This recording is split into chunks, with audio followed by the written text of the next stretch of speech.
Allah Subhanahu wa ta'ala menerangi hati dengan cahaya ilmu. Ilmu ini sifat Allah, qadim. Jadi ilmu ini bercahaya menerangi hati. Nah, jadi cahaya dari ilmu ini cahaya yang langsung dari sifat Allah yang qadim. Ya Allah biha, ya Allah biha, ya Allah bihusnil khatimah.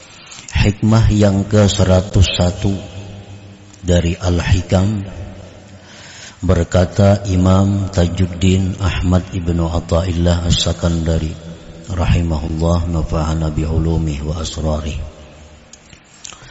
Anara az-zawahira bi anwari athari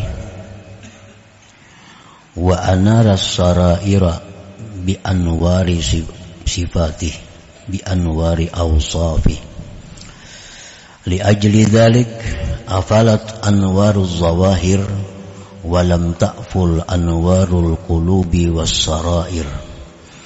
Walidhalika qil inna syamsan nahar tagrubu bil lail wa syamsal qulub laysat tabib. Yang artinya Allah Subhanahu wa ta'ala menerangi akan segala yang zahir dengan cahaya bekas daripada sifat Allah. Dan Allah Subhanahu wa ta'ala menerangi sarair, menerangi hati dengan cahaya sifat-sifat Allah. Oleh karena yang demikian, hilang itu cahaya-cahaya dari segala yang zahir, dan tidak bisa hilang cahaya-cahaya hati. Dan karena demikian dikatakan orang bahwasanya matahari siang tenggelam dengan datangnya malam, dan matahari hati tidak akan pernah tenggelam. Para muhibbin rahimakumullah, itulah terjemahnya hikmah yang ke-101 ini.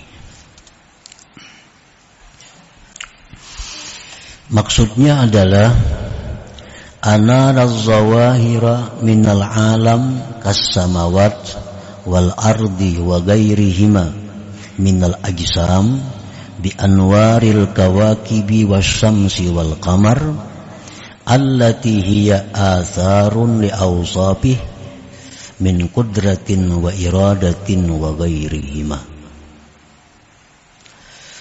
Allah Subhanahu wa ta'ala menerangi akan segala yang nampak daripada alam ini, seperti langit,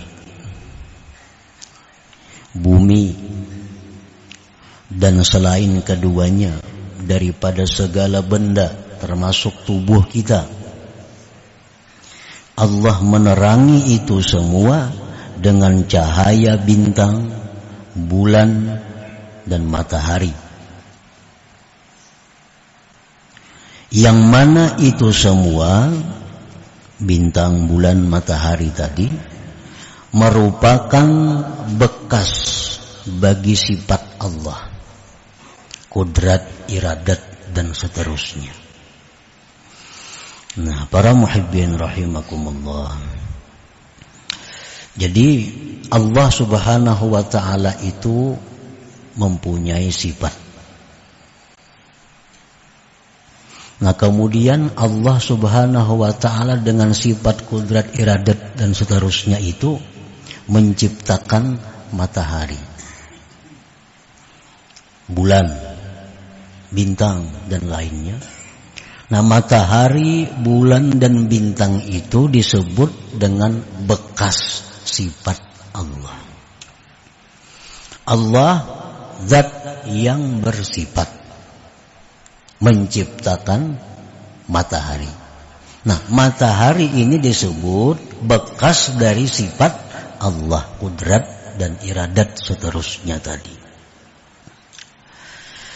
Nah, Nah, jadi Allah Subhanahu wa ta'ala menerangi kita semua ini dan benda-benda lainnya dengan cahaya matahari, bulan, bintang, yang itu matahari, bulan, bintang merupakan bekas dari kudrat dan iradat Allah Subhanahu wa ta'ala.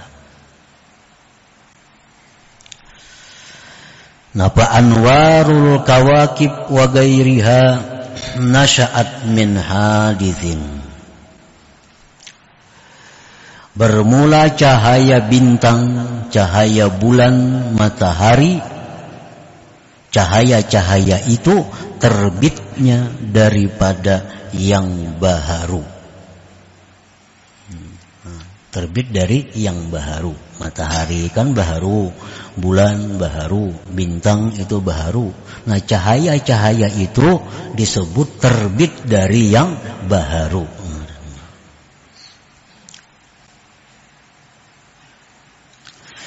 Wa anwaru ilmihi, sedangkan cahaya ilmunya Allah.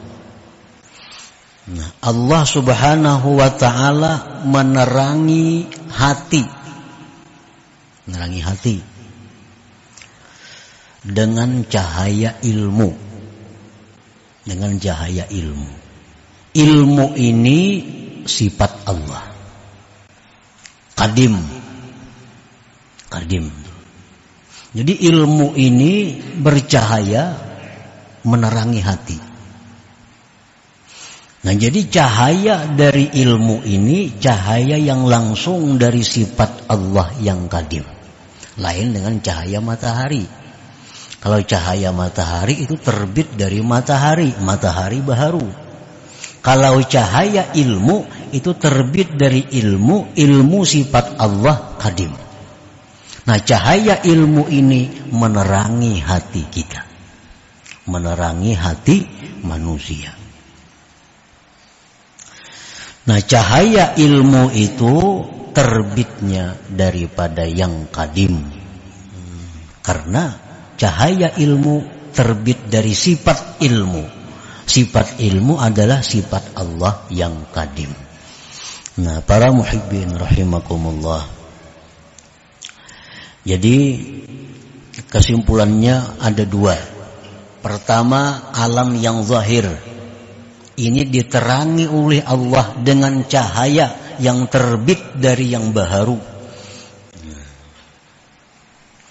Kemudian ada hati. Hati ini diterangi oleh Allah dengan cahaya ilmu, yang cahaya ilmu itu terbit dari sifat ilmu Allah yang qadim. Nah, jadi ada zahir, ada batin. Batin diterangi oleh yang baharu, sedangkan batin diterangi oleh yang qadim.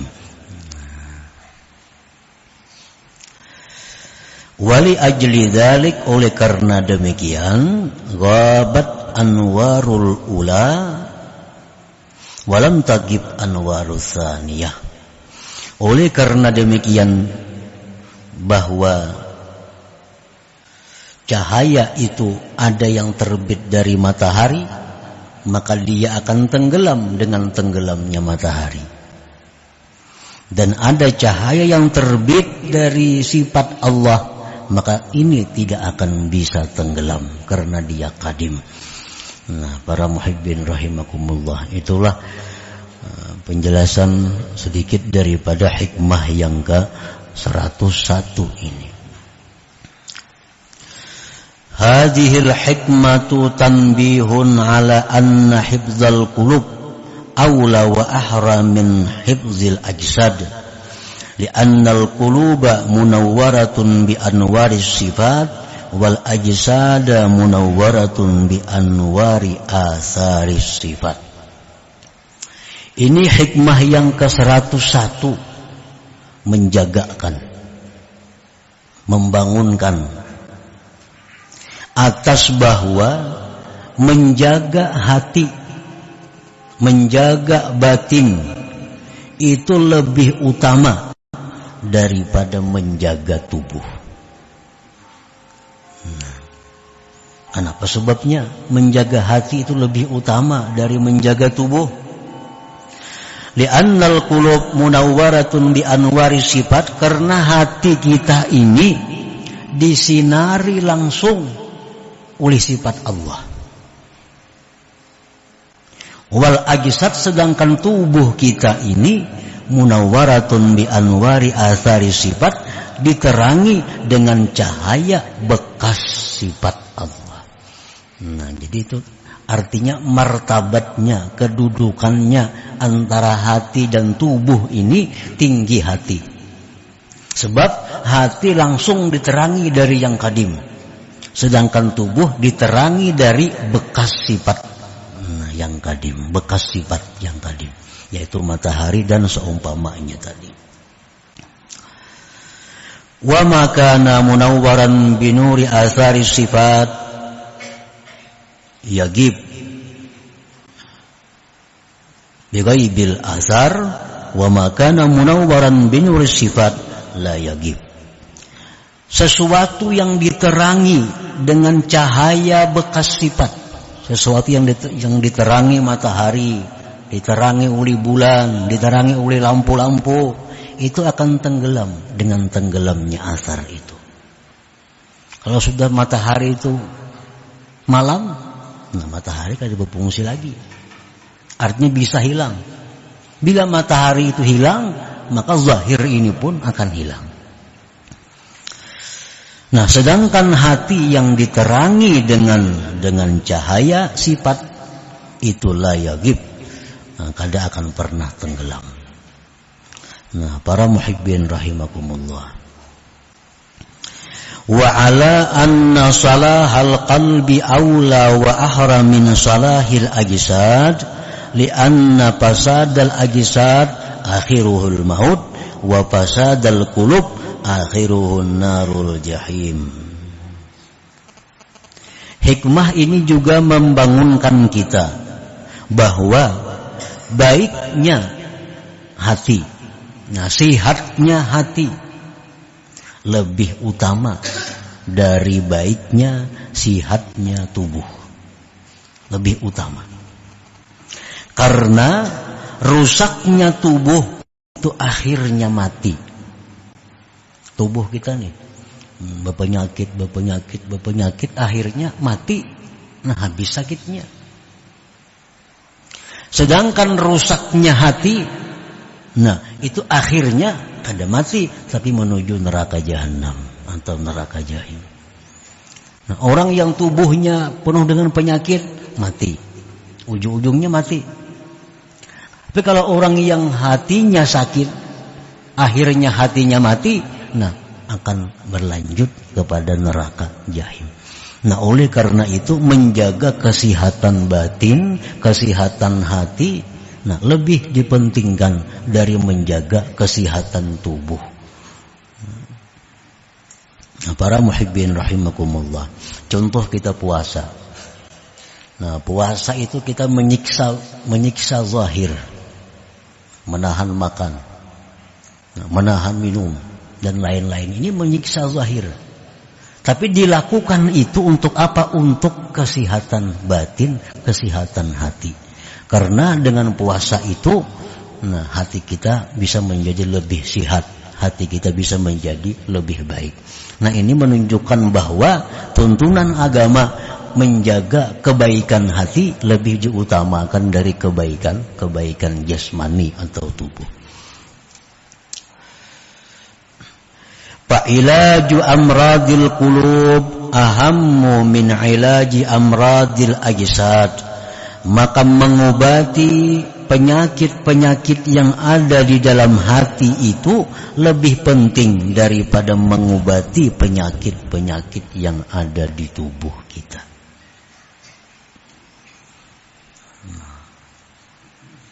Mengobati penyakit-penyakit hati itu diutamakan, didahulukan daripada mengobati penyakit-penyakit yang ada di tubuh kita. Kenapa alasannya? Li'anna maradal qalbi yadurrul 'abda fi dinihi wa fi akhiratih. Karena penyakit hati itu merusak hamba baik agamanya dan akhiratnya.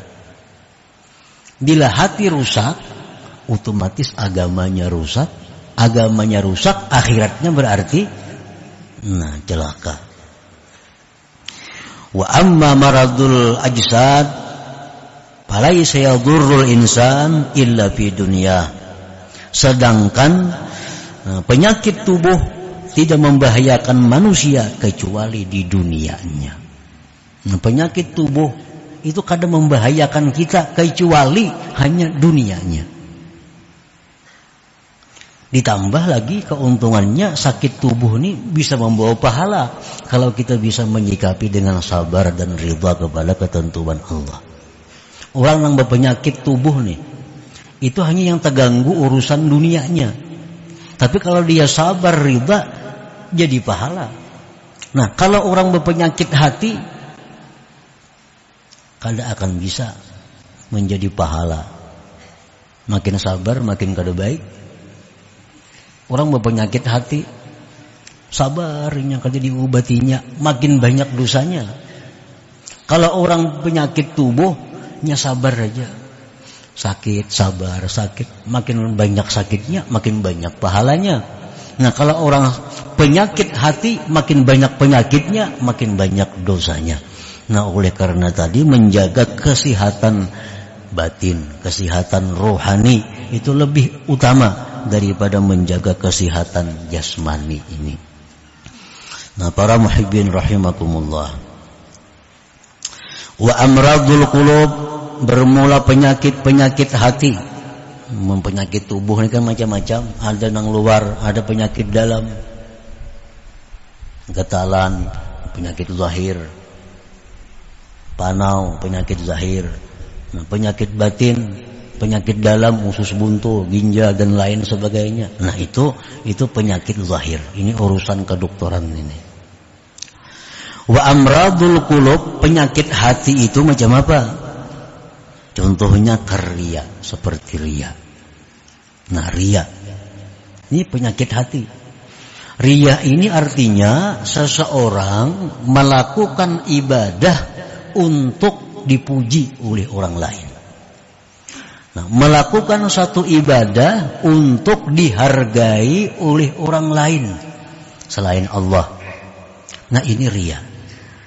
Jadi apabila kita ini beribadah selalu minta nilai orang lain, minta puji orang lain, minta hormati orang lain, berarti kita riya, berarti hati kita ada penyakit yang mesti segera diobati.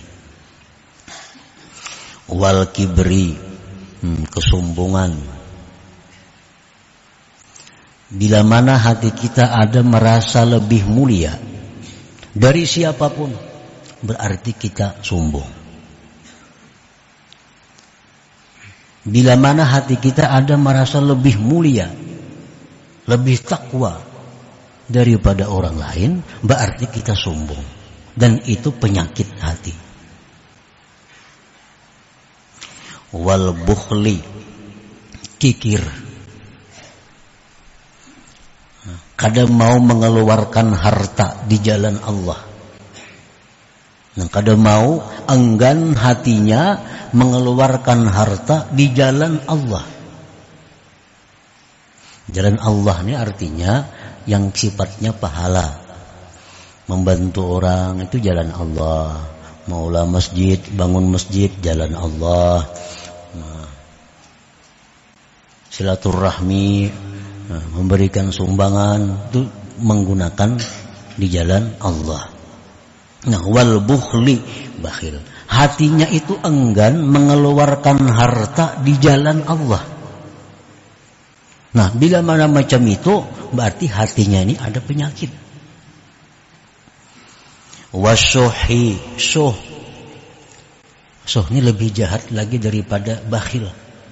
Kalau bakhil itu biasanya seseorang kadang mau mengeluarkan hartanya, tapi kadang masalah kalau orang lain yang mengeluarkan hartanya.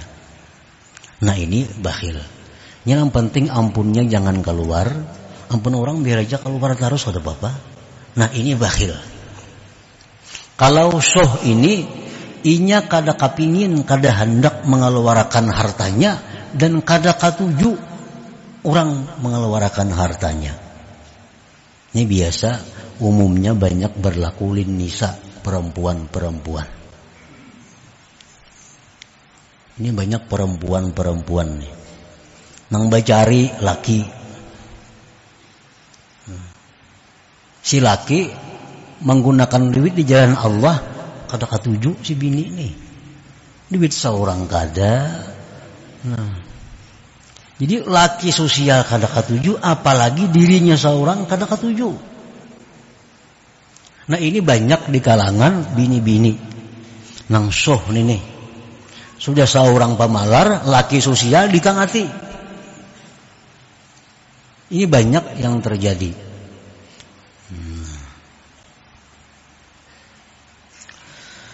Nah mestinya kalau laki itu sosial, didukung, dapat pahalanya. Kadang pun seorang jual duitnya. Ini kada ditangati. Jangan segan ninggali anak, jangan segan ninggali itu. Nah, amun tantu kau meninggali. Nah jadi soh ini kalau ada dalam diri, ini penyakit hati.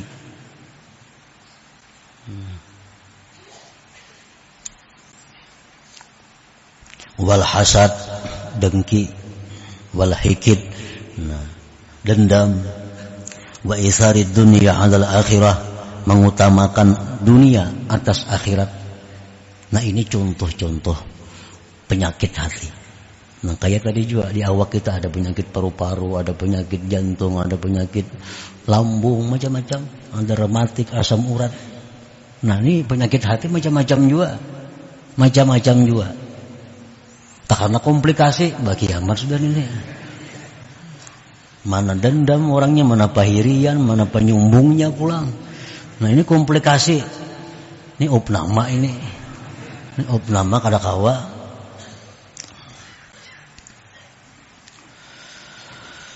Wa tu'rafu amradul qulub, dikenal penyakit hati itu indikasinya.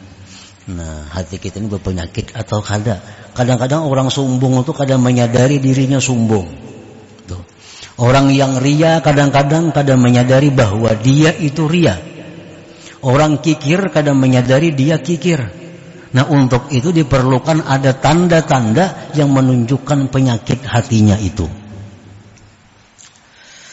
Wa tu'rafu amradul qulub, dikenal, diketahui penyakit hati itu pertama bitakasul anit taat. Nah, malas berbuat taat. Kulir berbuat taat itu. Kulir berbuat taat. Padahal kada ada halangan, kada ada rintangan. Jakanya sembahyang tuh 2 rakaat tuh kada ada halangannya, kada ada rintangannya.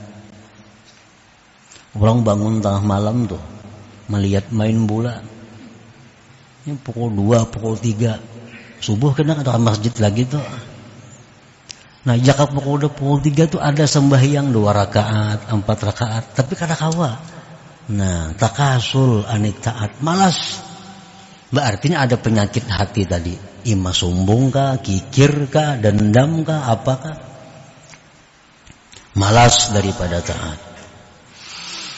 Wa tulil baqa fid dunya. Tandanya orang penyakit hati lagi antara lain dia mengingini umur panjang sepanjang-panjangnya di dunia ini. Dia hendak panjang umur, takutan lawan kematian itu. Nah ini tandanya orang ada penyakit hati. Jadi apabila melaksanakan sunnah-sunnah Nabi itu kita malas, sembahyang berjamaah malas, membaca wirid malas, sembahyang duha malas, apalagi tahajud malas, witir malas, itu sudah jelas menunjukkan bahwa ada penyakit dalam hati. Bila malas kita pita gawe aja, berarti penyakitnya kada terlalu berat nih. Nya malas tahajud, cuma tahajud saja cuma berat kayak itu nah. Nah ini masih ringan penyakit. Tapi kalau kada kawa sama sekali, nah ini berat. Mungkin ada sombongnya nang berat, riaknya nang berat. Ibadah itu kita kadang-kadang bisa berat, nah bisa ringan. Bisa ada gairah, ada rajin.